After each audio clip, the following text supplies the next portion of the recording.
지난 주간에 17절을 중심으로 이제부터는 이방인과 같이 행하지 말라 하는 말씀이 중심이 됐습니다. 자, 여러분들은 이방인이에요? 또한 그리스도 안의 사람들이에요? 우리는 그리스도 안에 있는 사람들이죠. 이방인이 아닙니다.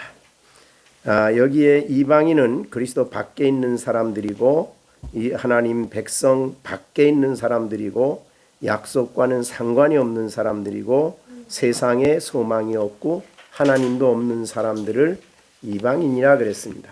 그러나 여러분들은 그리스도 안에 구원 예수님을 믿음으로 구원을 받아 그리스도 안에 있게 되었습니다. 성령이 우리 마음속에 오셔서 우리를 그리스도 안에 있게 하셔서 그리스도의 몸된 교회에 속하게 한 그리스도의 사람들입니다. 이 말은 다른 말로 교회라 그렇게 볼 수도 있고 성도라 그렇게 말할 수도 있습니다. 우리는 그리스도 예수 안에 있는 믿음의 사람들입니다. 이방인과 다르지요. 그래서 분명히 다르게 살아야 된다. 우리는 빛 가운데 있고 이방인은 어두운 가운데 있으니 빛 가운데 사는 사람하고 어두운 가운데 사는 사람하고는 다릅니다. 전혀 다르다. 그래서 이제부터 예수 그리스도를 믿고 신앙생활하는 이제부터는 분명히 이방인과는 다르게 살아야 된다. 그 중에 특별히 이방인들은 그들의 모든 삶을 들여다보면 모두가 다 허망하다. 그런 말씀을 했습니다. 겉으로 보기에는 아름다운 것 같고 뭔가 이룬 것 같지만은 그러나 결국은 헛되어서 그들이 결국은 아무것도 남는 것이 없다. 그래서 바람을 잡으려는 것이다. 이런 말씀을 했습니다. 예수 믿는 사람들은 그러면 안 되겠죠? 그죠? 예수 믿는 사람들은 소망이 있고 영광의 나라가 있고 그리스도가 내 안에 계신 것입니다. 자, 그래서 지난 시간에 이제 아주 그것을 강조해서 말씀드렸습니다. 우리 시령이는 학교에서 같은 아이들이 공부했지만은 성도 여기 그리스도 안에 있는 사람이 있고 이방인이 있겠죠. 다르게 살아야 되겠죠. 생각하는 거나 행동하는 거나 다르다. 그래서 그거를 이제 강조를 했기 때문에 이제부터는 우리는 분명히 세상 사람들과는 그리스도 밖에 있는 사람들과는 다르게 행해야 한다. 그렇게 그들을 닮아서 그들처럼 행해서는 안 된다는 말씀을 17절에서 주님이 우리에게 주셨습니다. 자, 우리가 성경을 대할 때에 이거는 예수님이 우리들에게 생생하게 하신 주님의 말씀이다 라고 우리가 듣는 거하고 이거는 성경의 말씀이다 라고 그냥 지식적으로 받는 거하고는 다릅니다. 그래서 성경은 하나님이 우리에게 살아계신 그 하나님이 우리에게 하시는 말씀이에요. 그렇기 때문에 성경은 하나님 말씀은 살아있는 말씀이죠. 히브리서 4장 12절에 하나님 말씀은 살아있고 활력이 있어 좌우의 어떤 날선 검보다도 예리하다. 그래서 혼과 영과 및 관절과 골수를 찔러 쪼개기까지 하며 또 마음의 생각과 뜻을 판단하신다. 하나님 말씀은 살아있다. 그 말은 살아계신 하나님의 말씀이라 그 말이에요. 이게 성경과 다른 책과의 아주 엄청난 차이입니다. 주님이 내게 말씀하신다는 것이 이게 느껴지고 그게 체험되어지고 감동이 되어질 때 너무나 그 말씀이 깊이 또 들어오는 것을 볼 수가 있습니다. 나의 형편을 아시는 주님이죠. 그래서 우리의 꼭 필요한 말씀을 우리에게 들려주신다. 어떤 목사님하고 대화하는데 그 목사님이 우리 이번에 대통령이 되고 난 다음에 아주 유명한 신학적으로 우리 성신에도 중요한 역할을 하시는 목사님인데 며칠 동안 잠을 못 잤대요. 대통령이 되고 난 다음에 이분이 대통령 되고 난 다음에 잠이 안 와가지고 며칠 동안 잠이 안 왔대요. 예. 그런데 사실은 고민이 됐어요. 저도 고민이 되고 그랬는데 지난주에 성경 맥체인 성경 읽기에 시편이 있거든요. 시편을 했는데 경건의 시간에 시편 79편 80편 이 두 가지가 그 문제에 대한 해답을 확실하게 들려주시더라고요. 그래서 시편 79편 그 다음에 80편에서 이 문제가 확실하게 이 나라의 문제가 저한테는 주님이 해결책을 들려주시고 계획을 들려주시고 그렇게 하셨습니다. 그래서 하나님 내 마음에 이제 정말 평강이 왔다 이렇게 볼 수가 있는, 그래서 기도 제목도 시편 79, 80을 가지고 이제 하나님 앞에 기도하기를 시작을 했습니다. 어떻든 하나님은 우리를 아시는 분이시죠. 그래서 우리에게 필요한 말씀을 적절하게 때를 맞추어 우리에게 말씀을 주시는 사람, 그것이 이제 우리들이기 때문에 우리는 이런 말씀이 없는 사람과는 같이 살 수고 똑같이 살아갈 수는 없는 거죠. 그래서 17절에 있는 대로 오늘 이 말씀을 우리에게 확실하게 들려주셨습니다. 이제부터는 너희는 허망한 이방인과 같이 행해서는 안 된다라는 말씀을 주셨죠. 결국은 그들의 삶은 들여다보면 헛되고 헛된 것이다 라는 말씀을 강조해서 주셨습니다. 자, 오늘은 여기에 성찬식이 좀 있지만은 그래서 그냥 이렇게 빨리 넘어가려고 합니다. 우선 18절에 보면 지난번에도 설명을 좀 드렸습니다. 허망하게 살아가는 그들의 삶이 허망한 그 원인이 뭐냐? 그 원인을 설명하는 것이 18절이라 그랬습니다. 그 다음에 18절은 허망함이 그들에게 가져올 결과에 대해서 말씀한 것이 19절입니다. 그러니까 18절은 허망함의 원인, 두 번째는 허망하게 살아가는 결과가 어떤 결과를 가지고 오느냐. 그래서 내용이 조금 다르죠. 그런 면에서 볼 때에. 자, 그러면 그들이 이렇게 허망하게 행동하는 원인이 뭘까라고 했더니 18절에 네 가지를 얘기했어요. 첫째, 총명이 어두워지고, 둘째, 무지하고, 세 번째, 마음이 굳어있고, 네 번째, 결국은 하나님의 생명에서 떠나 있다. 이렇게 됐습니다. 하나하나가 사실은 많은 묵상을 해야 될 말씀이긴 하지만 총명이라는 말은 성경에서 총명과 관련해서 성경을 우리가 쭉 찾아보면 성령이 그에게 주시는 총명이에요. 그냥 총명하다라는 총명이 아니라 성령이 그에게 이 총명을 주십니다. 그래서 성령이 주시는 총명하다, 애가 총명하다 그럴 때는 하나님이 말씀하시는 것이나 하나님의 뜻을 잘 아는 능력이에요.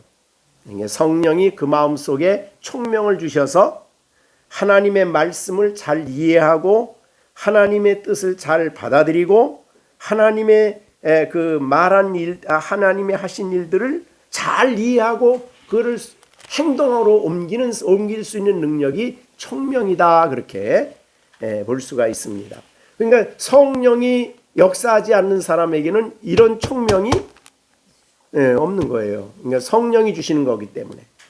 그래서 성령을 대표적으로 이 총명을 받은 사람의 대표적인 내용이 출애굽기 31장에 보면 부살엘, 오홀리압, 부살엘. 그 사람이 뭐냐면 성막을 짓는 데 있어서 주도적인 역할을 했던 사람이 부살엘인데, 이 유다지파 훌의 손자요 우리의 아들인 부살렐, 이 사람에게 하나님의 영을 그에게 하나님이 충만하게 하여 지혜와 총명이 있게 됐다. 그래서 딴 사람은 이해할 수 없는 그 성막 짓는 내용을 충분히 이해하고 알고 성막을 짓는 일을 주도적으로 역하는 사람이 바로 이 부살렐입니다. 물론 이제 그 밑에 다른 사람도 같이 있었지만, 그래서 이것은 신령한 총명이라 그래요. 신령, 영적으로 하나님이 주신 총명. 그래서 성경을 이해하고 깨닫고, 우리가 성경을 깨달으면 그 말씀이 꿀과 같이 달다, 뭐 이런 말을 하지요. 예, 어떻든 그렇습니다. 그래서 이 총명이 있는 사람은 잘 깨달아, 진리를 깨닫고 하나님의 계획을 깨닫고 하나님의 뜻을 잘 이해하고 받아들이는 이 총명이에요. 총명하다. 이렇게 우리 열린샘교회에서 자라는 우리 사남매는 하나님이 성령으로 총명을 주셔서, 그렇죠? 지혜와 총명을 주셔서, 그래서 골로새 교회를 위해서 바울 사도가 기도하는 기도의 제목이 있어요. 골로새서 1장 9절이죠. 이로써 우리도 듣던 날부터 너희를 위하여 기도하기를 그치지 않고 구하노니 너희로 하여금 모든 신령한 지혜와 총명의 하나님의 뜻을 아는 것으로 채우게 하시고, 그러니까 지혜와 총명을 성령이 주시면 하나님의 뜻을 알게 돼요. 이해하게 된다 그 말이죠. 그게 바로 하나님이 주시는 총명함이에요. 근데 이방인들은 이런 총명이 없으니까, 왜? 성령과 상관이 없으니까. 그래서 하나님의 뜻과는 상관없이 살아가는 거죠. 허망한 것을 허망한 줄 모르고 살아가는 거죠. 네, 그런 의미로 볼 수 있습니다. 그래서 총명이 어두워졌다, 깜깜하다, 이런 말한 것이고, 두 번째 무지하다 그랬어요. 두 번째는 무지하, 하나님을 아는 지식에 대해서는 무지하다. 이것도 하나님 총명과 연관되긴 했지만은 어떻든 진리에 대해서 너무 무지하다. 하나님의 진리 아는 지식입니다. 하나님을 아는 지식, 이거에 대해서 무지함을 말하는 건 하나님을 모르는 거죠. 네. 자, 근데 세 번째는 마음이 굳어져요. 마음이 굳어졌어. 네. 그래서 우리가 하나님이 우리에게 새 마음을 주실 때에 굳은 마음과 대조되는 부드러운 마음, 이게 새 마음이에요. 그래서 하나님 말씀에 대해서 부드러운 마음은, 부드러운 살은 싹 이렇게 조그만 것으로 찔러도 금방 반응을 하지요. 근데 이 굳어진 마음, 발 뒤에 뒤꿈치 같이 딱딱하게 굳어져 있으면 웬만큼 찔러서는 별로 반응이 안 와. 이게 굳어진 마음이에요. 그러나 하나님은 우리에게 이 굳은 마음을 제하고 부드러운 마음을 준다 그랬어요. 그런데 안 믿는 사람은 마음이 딱딱하게 굳어져 있어서 하나님 말씀에 대해서 아무런 반응을 하지 못하는 거죠. 자, 에스겔 11장 19절에서도 내가 그들에게 한 마음을 주고 그 속에서 새 영을 주며 그 몸에서 돌 같은 마음을 제거한다. 그리고 살처럼 부드러운 마음을 준다. 이 같은 내용인데, 돌같이 마음이 딱딱하게 돌과 같아. 그래서 돌 위에는 씨를 뿌리면 씨가 안 들어갈 수가 없어요. 그래서 참 하나님의 말씀에 대해서 무감각하고 감각이 없고 완고하고 하나님의 말씀에 아무런 감화를 받지 못하는 그런 사람이 굳은 마음을 가진 사람이죠. 근데 우리가 믿는 사람은 하나님이 굳은 마음을 제하고 부드러운 마음을 줬기 때문에 이 부드러운 마음을 가진 사람은 하나님 말씀에 대해서 쉽게 반응을 해요. 말씀이 오면 쉽게 그 말씀이 자신에게 다가오고 이해되어지고 잘못된 것은 책망으로 받아들여지고 그렇게 반응을 한다 이 말이죠. 그래서 그것이 무감각과 이 굳은 마음과 대조된 말입니다. 자, 그다음에 이제 그래서 이런 마음을 가졌기 때문에 허망하게 살아가는 거예요. 하나님과 아무 상관없이. 예. 자, 그다음에 그러면 이런 마음을 가진 사람의 모습은 어떨까? 자, 이것이 이제 19절이죠. 감각이 없어요. 우선 아까 말한 대로 굳은 마음을 가졌으니까 감각이 없어요. 그래서 하나님 말씀이 그에게 다가오면 그 말씀에 대해서 감각을 느껴야 되는데 그러지 못한다. 그런 말이죠. 예. 그래서 참 우리가 신앙생활하는 성도들에게는 이 감각, 영적 감각이 영감이죠. 영적 감각이 예민해야 됩니다. 그런데 이들은 감각이 없다. 자, 참 안타까운 일이죠. 자, 그래서 이 감각 없는 자가 되어 그 다음에 또 어때요? 두 번째는 자신을 방탕에 방임한다. 그래, 감각이 없어져 가지고 방탕하게 된다는 거죠. 그 방탕한다는 말은 어떤 절제력을 상실하고 절제력을 상실하고 해서는 안 될 일에 대해서 거기에 자기를 전념하는 거죠. 방탕에 방임한다. 자기를 그렇게 살아가도록 자기를 그냥 방임해 버려요. 사람은 자기의 마음을 잘 관리하고 바른 길로 가도록 해야 되는데 그렇게 하지 않았다. 이렇게 말씀이 되겠습니다. 방탕에 방임하다. 우리 에베소서에 또 우리가 나중에 이제 우리가 5장에 가 보면 술 취함과 대조가 되죠. 그래서 5장 18절에 술 취하지 말라. 이는 방탕한 것이다. 자기를 술 취한 사람의 특징은 술이 딱 취하면 어때요? 자기를 절제하지 못하고 자기를 관리하지 못하고 그냥 별 말이고 뭐고 그냥 마음대로 그냥 방임한다. 방탕에 방임한다. 그래서 죄악을 짓도록 자신을 방탕에 방임하는 거예요. 참 부끄러운 모습이죠. 이렇게 참 그 다음에는 뭡니까? 감각 방탕에 방임하고 그러고는 더러운 것을 욕심으로 행한다 그랬습니다. 더러운 것에 대한 탐욕이 생기면 그거를 절제하지 못하고 그것을 거절하지 못하고 더러운 일을 욕심으로 열심히 그런 일을 행한다 그런 말이죠. 참 감각 없는 사람의 모습이죠. 그래서 부끄러운 줄도 모르고 방탕한 일에 자기의 몰입을 합니다. 그리고 모든 더러운 죄악들을 욕심으로 행한다. 어느 성경이 쓰여질 시대도 그랬지만은 사실은 소돔과 고모라가 대표적이죠. 그죠? 소돔과 고모라 보면은 온동 사람들이 무감각해지고 부끄러운 줄도 모르죠. 무감각해서 양심의 부끄러움을 다 상실하고 자신을 방탕에 방임해서 모든 더러운 일들이죠. 소돔과 고모라 그랬죠. 그래서 하나님께서 심판하셨는데 노아 홍수 시대도 마찬가지입니다.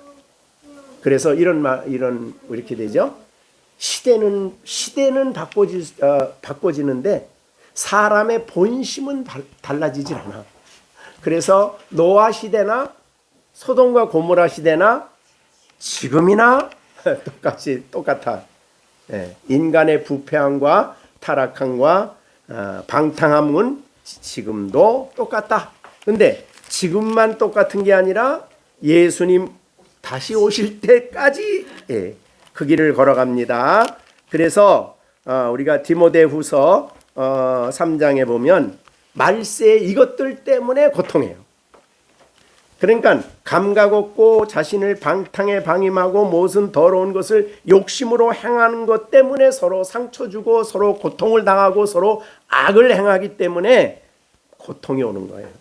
자, 그러면 이 말세에 고통하는 때 어떤 일들이 벌어집니까? 3장 2절 사람들이 자기를 사랑하며 돈을 사랑하며 자랑하며 교만하며 비방하며 부모를 거역하며 감사하지 아니하며 거룩하지 아니하며 무정하며 원통함을 풀지 아니하며 모함하며 절제하지 못하며 쌓아나오며 이렇게 이런 모습으로 살아간다 이거죠. 그래서 우리가 살아가는 허망하게 살아가는 사람들의 모습을 성경에 잘 보여주고 있습니다. 그런데 여러분 우리들은 어때요? 그런데 우리들은 20절에 우리는 어때요? 그런데 오늘 20절 다 같이 한번 읽겠습니다. 오직 너희는 그리스도를 그와 같이 배우지 아니하였다. 오직 강조하는 말이죠. 오직 우리는 그리스도를 배우는 사람들이죠. 그리스도를 사랑하고 그리스도를 따라가고 그리스도를 본받는 사람들이죠. 그죠? 예수님을 사랑하는 사람들이죠. 자, 우리 시온이 예수님을 본받는 사람이죠. 예수님을 배우는 사람이죠. 네. 성경은 예수님을 가르쳐 주는 게 성경이죠. 그죠? 그래서 이 20절은 앞에 신앙인들이 더 이상 안 믿는 사람이 살아가는 것처럼 그렇게 허망하게 살아갈 수 없는 중요한 이유는 예수님 때문이에요. 그죠? 예수님을 배우기 때문이에요. 예수님 모르면 뭐 다 똑같이 살아가는 거고, 그러니까 우리가 예수님을 가까이 하고 예수님을 배우고 예수님을 사랑하고 예수님을 알려고 하고 예수님 안에 은혜와 진리가 있기 때문에 예수님 안에 진리를 배우면서 살아가는 것이 그리스도인이다. 자, 오직 자, 세상 사람들은 이거 없어요. 이거. 우리가 거듭났기 때문에 하나님이 성령을 주셨기 때문에 오직 너희는 그리스도를 배운다. 근데 배우는데 그와 같이 살아가도록 가르치지 않는 분이죠. 예수님은 우리를 거룩하게 하나님의 거룩한 뜻을 따라. 그래서 예수님을 따라가고 예수님을 배우는 사람은 예수님 같이 거룩한 성도의 삶을 살아가지요. 그렇죠? 그래서 항상 무슨 일이 있든지 예수님은 어떻게 하셨을까를 생각해야 돼요. 그래서 기분이 우리 기분이 안 좋을 때도 예수님은 어떻게 하셨을까를 생각해야 되죠. 그죠?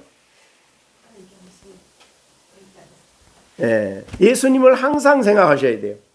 그래서 그리스도인은 예수님을 배우는 사람들이기 때문에 그 모습 속에서 누구의 향기가 보이죠? 예수님의 향기가 나야 돼. 그래서 이렇게 말했어요. 우리가 시온이는 예수님을 시온이를 보면 예수님이 얼른 생각이 나야 돼. 그렇죠? 시온이가 시준이를 대하는 모습을 보면 예수님이 생각이 나. 그죠? 시준이가 시완이를 대하는 모습을 보면 예수님이 생각이 나. 그게 바로 그리스도인이에요. 예수님을 배우는 사람이죠. 그죠? 네. 그래서 기독교의 신앙은 예수님을 배우는 사람들이에요. 예수님을. 다른 게 아니죠. 그래서 오늘 오직 너희는 그리스도를 그같이 배운 사람은 예수님은 우리를 그같이 살게 해요? 뭐 허망하게 살게 해요? 감각 없고 방탕에 방임하고 술 취하고 더러운 일을 욕심으로 행하도록 해요? 예수님이? 아니죠. 우리를 그같이 우리를 가르치는 분이 아니죠. 그래서 이제 뒤에 가서 보면 이제 우리가 다음에 말씀을 강조하여 말씀드리겠지만은 예수님을 배우는 성도는 어떻게 살아가느냐 하는 것을 이제 우리에게 가르쳐 주십니다. 자, 그러면 오늘은 여기까지. 오늘은 성찬식이 있어서 빨리 끝나야 될 것 같아서, 자, 우리는 이제부터 누구와 같이 살면 안 돼요? 이방인 같이, 그죠? 그럼 이제부터 누구와 같이 살아야 돼요? 예? 예수님을 배우니까 예수님 같이 배우려면 어떻게? 예수님을 배우려면 어떻게 해야 돼요? 예수님을 가까이 하고 알려고 하고 성경에서 예수님이 어떤 분인가를 이렇게 우리가 배워야 되죠. 부지런히. 특히 이제 복음서를 많이 묵상을 해야 되겠어요. 그래서 목사님도 이제 날마다 잠언 한 장, 그 다음에 시편은 5장 매일마다. 그러면 한 달에 한 번씩 가요. 그거는 시편 잠언. 그 다음에 복음서는 하루에 한 장. 요거는 항상 하는 일이에요. 항상. 그래서 거기에 복음서에는 예수님을 잘 보여주시기 때문에 예수님. 그 다음에 시편은 우리의 기도를 잘 보여주시고, 그 다음에 잠언은 우리에게 지혜를 주시기 때문에, 그래서 잠언은 하루에 한 장씩 읽으면 한 달이면 한 번 읽어요. 그죠? 31장이니까. 그래서 그리고 그 다음에 시편은 몇 장이죠? 150장이에요. 하루에 5장씩 읽으면 한 달이면 150장 읽죠. 그죠? 그러니까 한 달에 한 번씩 가요. 그러니까 잠언하고 시편하고 복음서하고 그렇게 돼요. 자, 119편은 길죠. 자, 그래서 그거 하는 날은 특별히 마음을 다잡아야. 자, 그러면 오늘 목사님이 이제 기도하고 마치겠습니다. 은혜로우신 아버지 하나님, 오늘 저희들에게 하나님 말씀을 들려주셨습니다. 주님이 친히 말씀하기를 우리를 이 세상 가운데서 구원하여 하나님 예수님을 통해서 끊임없이 배우게 하셨는데, 우리가 그러므로 이방인처럼 살아갈 수 없는 우리들임을 알리워 주셨습니다. 이방인들은 허망하게 살아가고 허망하게 나중에는 아무것도 잡은 것 없이 헛되게 인생을 살아가는데, 우리는 예수님을 닮아서 예수님을 본받아서 아름답게 하나님 앞에 아름다운 신앙의 열매를 맺히며 살아갈 수 있도록 우리 가운데 성령으로 충만케 하시고 성령의 능력으로 우리를 도와주시옵소서. 우리 아이들은 어립니다. 그러나 아직도 어리지만은 저 아이들의 마음속에 예수님을 사랑하는 마음을 주시고 예수님을 잘 배울 수 있도록 성령께서 그 마음의 깨달음과 증언을 허락해 주시옵소서.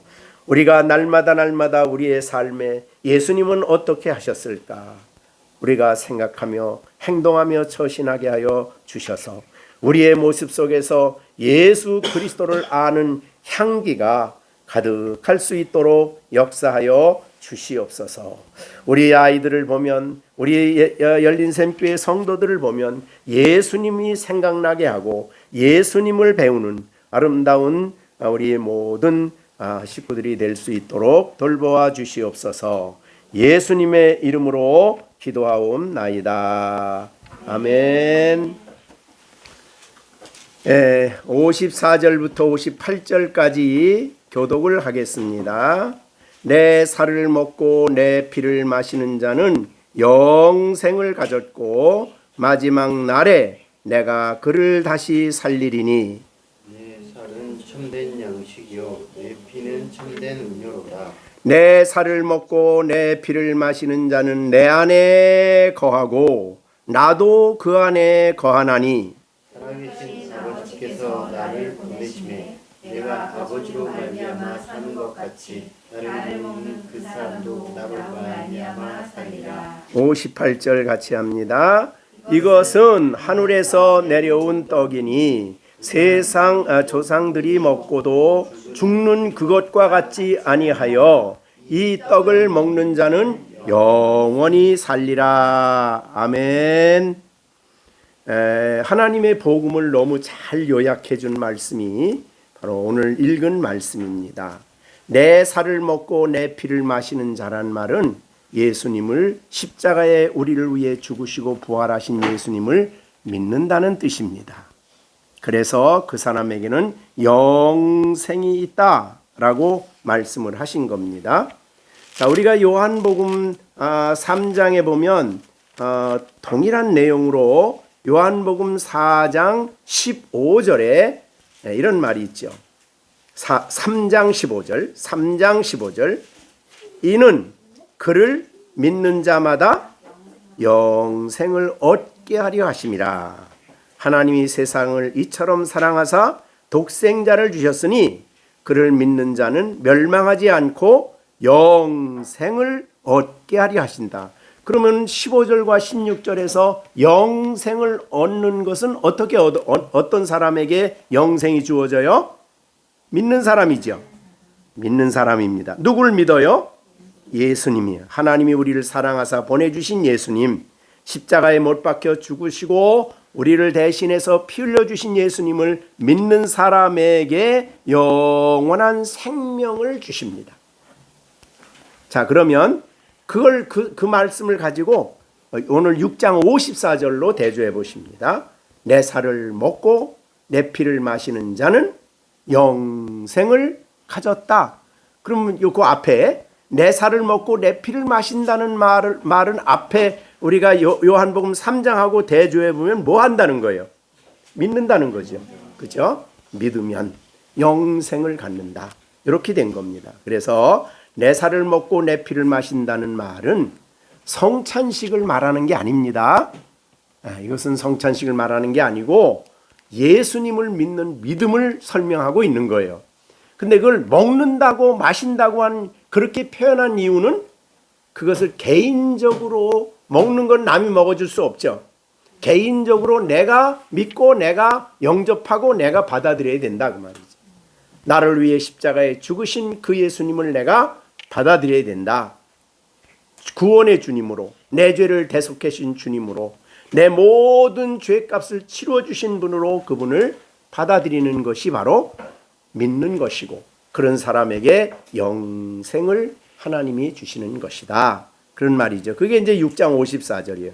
그럼 우리가 오늘 성찬식을 하는 건 뭡니까? 성찬식의 캐톨릭과 우리의 차이예요.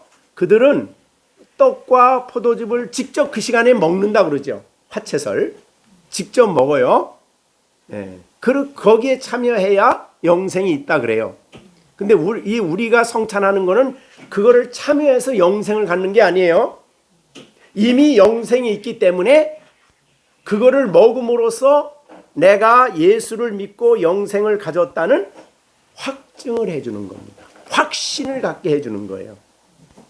그게 차이입니다. 그러니까 혹시 우리가 잘못 알아서 성찬식이라는 이것을 너무 신비롭게 생각을 해가지고 그게 우리에게 영생을 주는 것처럼 하면 안 된다는 거죠. 그러니까 영생을 얻을 때는 2번, 3번 얻는 게 아니라 한 번이죠. 그래서 이미 얻은 그 영생을 우리에게 다시 확인시켜 주시고 확증시켜 주시고 확신을 갖게 해 주시고 그 예수님의 죽으심을 통해서 우리에게 주신 진리들을 우리가 이 시간에 성찬식을 통해서 우리에게 왔다는 것을 확 감사하게 하고 찬송하게 하고 기뻐하게 하는 것이 성찬식이다. 그렇게 보면 되겠죠. 자, 그래서 55절 내 살은 참된 양식이요 내 피는 참된 음료로다. 그 말은 우리가 바로 이 성찬을 계속적으로 묵상하고 또 생각하고 또 묵상해야 되는 그런 진리다. 그래서 그것이 이제 바로 55절입니다. 그 다음에 그러니까 이 예수님의 십자가의 죽으심을 믿는 나의 죄를 담당하시고 죽으신 예수님, 죄값을 치르신 십자가의 죽으심, 그리고 그 피를 통해 하나님과 나와 화목하게 하신 진리가 내게 있음을 다시 확인시켜 주는 게 뭐라고요? 우리가 지금 하는 성찬식입니다. 두 번째 55절입니다. 내 살을 먹고 내 피를 마시는 자는 내 안에 거하고 나도 그 안에 거한다. 이건 이제 연합이라고 그랬죠. 연합이에요. 이것도 마찬가지입니다. 성찬식이 우리를 연합시키는 거 아니에요. 이미 연합이 되었기 때문에 성찬식을 통해서 내가 연합된 것을, 그렇게 놀라운 축복을 받은 것을 알게 되고 확신하게 되고 감사하게 되고 다시 묵상하게 되고 그러는 것이 바로 이 성찬식이다. 근데 이거를 계속 해야 되는 거예요. 우리가 잊어버리기도 쉽고 또 무관심하기도 쉽기 때문에 성찬을 통해서 계속 반복을 하는 것이 중요하다. 네. 그래서 우리가 음식을 먹을 때 한번 배 터지게 먹고 그 다음서부터 안 먹는 게 아니죠. 그죠? 계속 먹고 또 먹고 또 먹고 또 먹어야 되듯이 성찬식은 주님 오시는 그날까지 신앙인들은 또 하고 또 하고 또 해야 되는 것이다. 네. 그러나 캐토릭과 같은 그런 입장으로 해서는 안 되는 것입니다. 거기는 이제 화채설을 얘기하기 때문에 그걸 먹는 것이 신비적으로 연합시키고 그 성찬을 참여하는 것이 이렇게 영생을 갖게 한다라고 가르치는데 그거는 잘못된 거다 이 말이죠. 우리는 믿음으로 이미 복음을 믿음으로 거듭나서 되어진 일을 성찬식을 통해 다시 우리에게 확증해 주는 거예요. 확신시켜 주시는 거예요. 그리고 그 주신 십자가의 죽으심을 통해 주신 이 영광스러운 진리들을 다시 영적으로 받아들이는, 이것을 먹는다 마신다 이렇게 얘기해. 즉 먹고 마시면 어떻게 됩니까? 힘이 나고 우리에게 건강해지고 그렇게 되듯이 이 영적으로 우리에게 힘이 되고 기쁨이 되고 또 다시 생각해도 감사가 되고 또 힘을 얻게 되고 그렇게 된다는 거죠. 그게 성찬의 성경적인 성찬에 대한 가르침입니다. 자, 그 다음에는요. 그래서 내 안에 거하고 나도 그 안에 거한다. 연합이라 그랬습니다. 사실은 기독교의 모든 하나님의 축복은 이 연합 속에 있어요. 왜냐하면 예수님의 것이 내게 되는 이유는 연합 때문이에요. 우리가 그리스도 안에 있기 때문에 그리스도의 것이 내 것이 되는 거죠.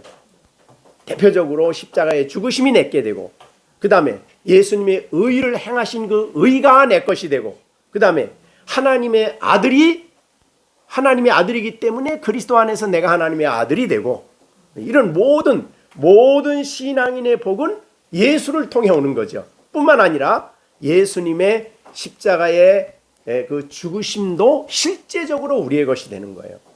그래서 갈라디아서 5장 24절에 뭐라고 그러죠? 예수 그리스도의 사람은 그의 육체와 함께 정욕과 탐심을 십자가에 못 그랬습니다. 그러니까 우리가 그리스도 안에 있기 때문에 예수님의 십자가와 예수님의 부활이 내 것이 되는 거죠. 굉장히 그건 정말 신비로운 진리죠. 그래서 우리는 우리 육체와 함께 그 정욕과 탐심을 십자가에 못 박은 사람들이다. 이렇게. 그 다음에 우리가 로마서 6장 11절은 뭐죠? 로마서 6장 11절은 죄에 대하여 죽고 하나님께 대하여 산 자로 여겨라. 이게 여겨라는 말이에요. 자, 이거를 우리에게 확인시켜 주는 것이 성찬식. 그렇게 된 것이 내게 진리구나. 이렇게. 이제 이해가 그건 구분이 됐죠. 성찬이 그걸 만들어 주는 게 아니고 이미 된 일을 다시 확인시켜 주는 것이다. 그게 굉장히 중요하죠. 우리가 하나님이 나를 사랑하셨어요. 근데 그 사랑을 다시 확인해 줄 때에 그 사랑이 우리에게 힘이 되고 기쁨이 되고 위로가 되듯이 그렇게 되는 거죠. 자, 그 다음에는요. 그 다음에 57절 같이 읽어봅니다. 살아계신 아버지께서 나를 보내심에 내가 아버지로 말미암아 사는 것 같이 나를 먹는 그 사람도 나로 말미암아 산다. 예수님으로 말미암아 우리가 음식을 먹으면 그걸로 활동하고 살아가듯이 영적으로 우리가 이 예수님을 받아들인 사람에게는 그리스도를 통해서 우리가 살아간다. 영적으로 생명을 얻는 삶을 살아간다. 이런 말이죠. 그리고 이 58절에는 이것은 하늘에서 내려온 떡이니 조상들도 먹고 죽는 그와 같지 아니하며 이 떡을 먹는 자는 한번 먹는 자는 영원히 산다는 말은 영생이에요. 영생. 영생을 말하는 거예요. 그래서 마시는 자는 영생을 가져. 자, 영생의 반대는 뭐예요? 죽는 거죠. 영원한 멸망이에요.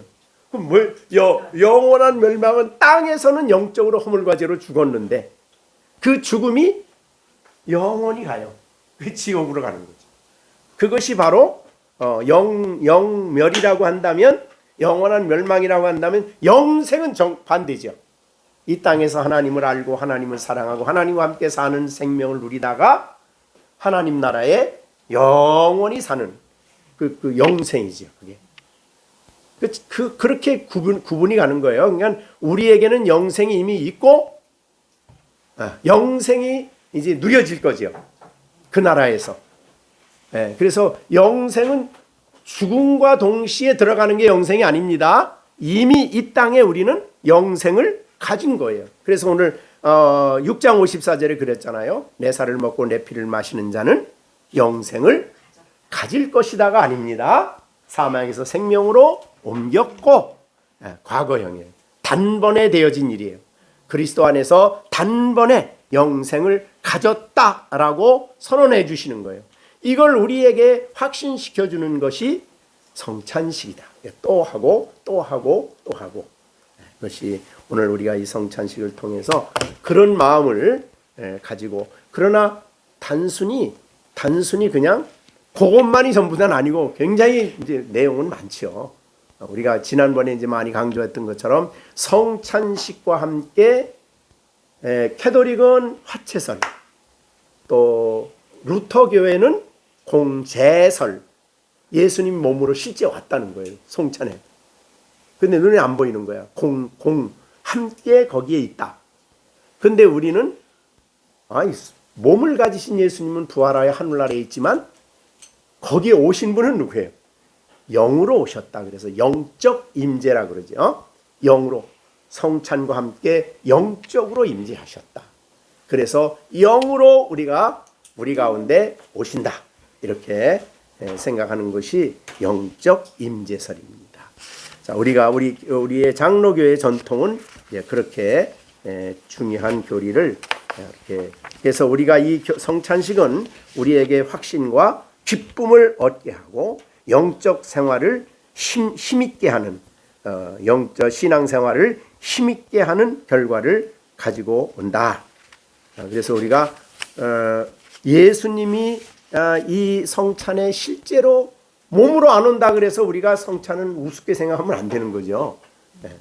굉장히 중요한 진리를 우리에게 가르쳐 주셨기 때문에, 제도를 세우셨기 때문에 주님이 오시는 그날까지는 교회는 사실은 성찬을 계속해야 됩니다. 왜? 우리에게 큰 힘이 되고 기쁨이 되기 때문에. 근데 우리 어린아이들은 참석을 못해요. 그죠? 시령이도 시준이도 시온이도 성찬식에 참여를 못해요. 그런데 이제 나중에 자기가 신앙 고백을 했을 때, 그것이 이제 15살입니다. 15살 때에 신앙 고백을 시켜서 입교를 하면 그때부터 성찬식을 참여하게 된다. 그때까지는 부지런히 말씀을 배우고 부지런히 신앙생활을 해서 시온이나 시령이도 성찬을 참여할 수 있도록 잘 준비를 해야 되는 거죠. 정시온 알았죠? 자, 그렇게 하시고 오늘 성찬을 하겠습니다. 이제는 우리 주 예수 그리스도의 은혜와 하나님 아버지의 넓고 크신 사랑과 성령의 교통 감화 인도 충만케 하심이 이제 우리가 이제부터 이방인들처럼 살지 아니하고 예수님을 배운 대로 주님을 본받아 살아갈 것을 다짐하는 우리 열린샘교회 식구들 가운데, 그리고 은혜로운 성찬에 참여하여 우리가 그리스도의 피로 하나님과 화목되었으며 예수 그리스도 안에서 참 생명을 얻었으며 우리가 그리스도 안에 있고 그리스도가 우리 안에 있음을 확증해 주신 이 성찬에 참여한 우리 모두에게 이제로부터 영원토록 함께 계실지어다. 아멘.